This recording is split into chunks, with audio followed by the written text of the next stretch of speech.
De lokale omroep in Nederland bestaat deze week 50 jaar. Je maakt het RTV NOF al rond 34 jaar deel van uit.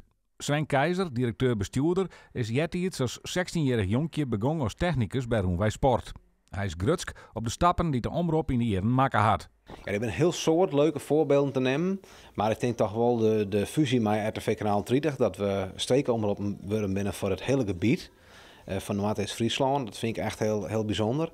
En ook de professionalisering waar we op dit moment in zitten, dat de streekomroepen uiteindelijk hopelijk een tweede laag in het publiek bestel worden. Luc Tuinstra van Burgum is een van de langst zittende vrijwilligers bij RTV NOF. Hij is ook een van de 3 oprichters van toen nog Radio Titsjerkstra Dio. Tuinstra is nog heel te jaren op radio met opperhichten en had een soort werk voor de omroep achter de schermen dien en een soort ontwikkelingsmij maken. Nou, dit is de foto van in feite ben dit oprichters, Piet Herma, Henk de Beek en ik zei ik ben toen de jongste, ik ben nog de oudste tegen het stadion. En wat je voorstellen, mensen kennen dat niet meer, maar dan had een schijf op de radio en dan gaan ze inderdaad, als de 104 moest helemaal naar rechts.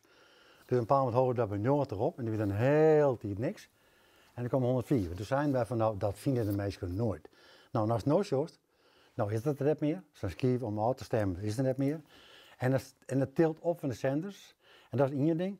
En de digitalisering. Toen wij rond de jaren 80 begonnen, bieden nog eens sprake van internet. Dus alles moest met kabeltjes, alles moest opnieuw betocht worden. Wij werkten dan met Refox en door bandrecorders. Nou is het alles digitaal. Dus dat is een gigantisch verschil met toen.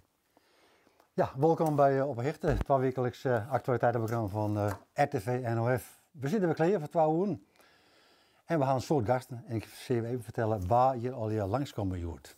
Isa Visser doet stage bij de nieuwsredactie van RTV NOF en werkt nu als verslagjouwer in het geerwerkingsproject met Omroep Friesland. Ze stiggeren met nog 4 talenten uit het land nomineerd voor een lokale media award in Hilversum. Ik vond het sowieso een groot compliment dat mijn eindredacteur Harm Wijstra zei van nou, we willen die daarvoor op Jan. Dat vond ik eigenlijk al heel leuk. En dat ik toen echt nog nomineerd wie, dat wie eigenlijk extra leuk. Dat wie eigenlijk alleen nog maar erbovenop is. Maar. Dus, en ik vind het heel mooi natuurlijk om RTV NOF in de rest van het land op de kaart zetten te maaien. Apothekersassistenten van apotheken uit Huddegriep, Kolm en Boetenpost lissen het werk del. Mijn droom is uiteindelijk om van lokaal naar regionaal naar landelijk te gaan. Dus eigenlijk om het trapje omheen te gaan, om het samen te sissen. En ik had vroeger eigenlijk altijd zijn dat ik de presentatrice van het Jeugdjournaal worden wil. Dus ik hoop eigenlijk stiekem wel een beetje dat ooit slag je mij. Maar ik zit ook altijd wel dromen wat ik een beetje grut wezen. RTV NOF is voor de 5e keer in de geschiedenis nomineerd voor de prestigieuze titel Omroep van het Jaar. Concurrenten binnen Enschede, Rotterdam en Alphen.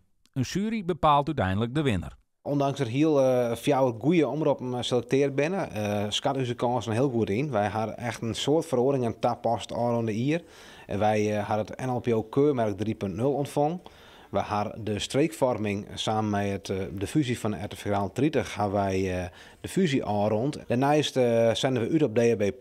Dus ik denk dat wij een goede kans maken.